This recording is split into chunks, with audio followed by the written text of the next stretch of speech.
কখনো বৃথা যাবে না।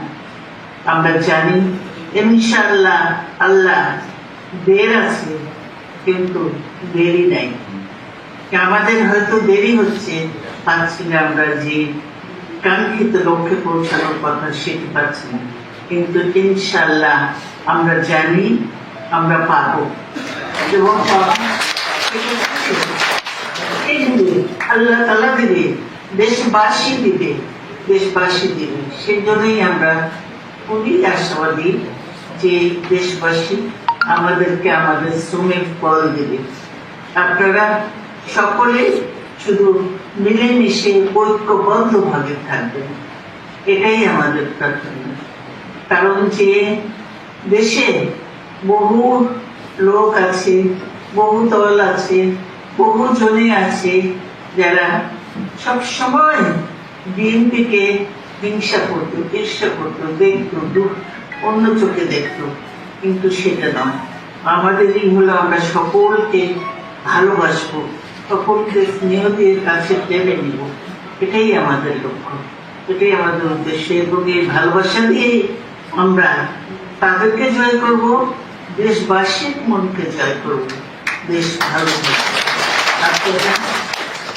আপনারা সকলেই ঈদের পরে আবার কাজ শুরু করবেন, আমি জানি আপনাদের সেই কষ্ট শ্রম শুরু হবে। তবে আমি এখন একটু ভালো, আমাদের ডাক্তার সাহেবরা অনেক কষ্ট করেছে, অনেক অনেক কষ্ট করেছে, আমি বলবো না কখনো। তো কাজে এই কষ্ট করেছি, এই কষ্টের ফল আমি পাচ্ছি। এখন একটু একটু আমি এখন নড়াচড়া করতে পারি, চলাফেরা করতে পারি, আরো কিছু বাকি আছে ডাক্তার বলেছে, কিন্তু আমি আর নিতে পারি না, এত কষ্ট, এত ব্যথা, এত নিতে পারি না। সেই জন্য ওই যাই যাবো করেও যায়নি, কিন্তু যেতে হবে, নাহলে এগুলো ঠিক হবে না, সেই ইয়েতে আছি। তাই আপনারা দোয়া করবেন যাতে আমি সম্পূর্ণ সুস্থ হয়ে অন্ততপক্ষে আপনাদের সঙ্গে যোগ দিতে না পারলেও আপনাদের পাশে থেকে আপনাদেরকে যে কোনো ভাবে সাহায্য করতে পারি, সেটাই আমার লক্ষ্য। আমি বলতে চাই না, কেন বক্তব্য অনেকক্ষণ দিলে আমরা হাঁপিয়ে যাই, এখনো দুর্বল আছি যথেষ্ট। কাজে আপনাদের সকলের সুস্বাস্থ্য, দীর্ঘায়ু, মঙ্গল কামনা করে আমি আমার বক্তব্য এখানে শেষ করছি। আমরা চাই যে আপনারা সকলে ভালো থাকবেন, আপনারা মিলেমিশে থাকবেন, আপনারা একে একজনকে ভাই বন্ধু বলে তার কাছে টেনে নেবেন। আর অন্যদেরকে যদি তারা কোনো ভুল কাজ করে তাহলে তাদেরকে পরামর্শ দেবেন, যাতে এটা সঠিক হচ্ছে না, এটা ঠিক নয়। হ্যাঁ, তার বেশি আমি কিছু বলতে চাই না।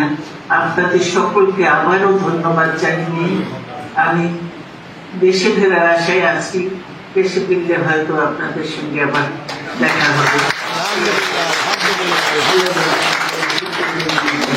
এটাই কেমন, আপনাদেরকে ধন্যবাদ। আল্লাহ হাফেজ। ধন্যবাদ আপনাকে।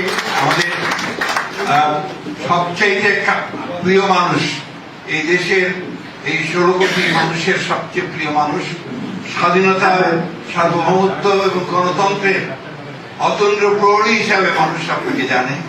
সেই জন্যই আপনার প্রতি তাদের যে ভালোবাসা, অকৃত্রিম ভালোবাসা আপনার প্রতি সবসময় রয়েছে। আল্লাহর মেহরবানি রয়েছে ম্যাডাম, যে আপনি আমাদের সামনে আজকে যেভাবে উপস্থিত হয়েছেন, আমরা অনেক বেশি অনুপ্রাণিত বোধ করছি। আমার মনে হয় যে আমরা এখানে সবাই একমত এই বিষয়ে।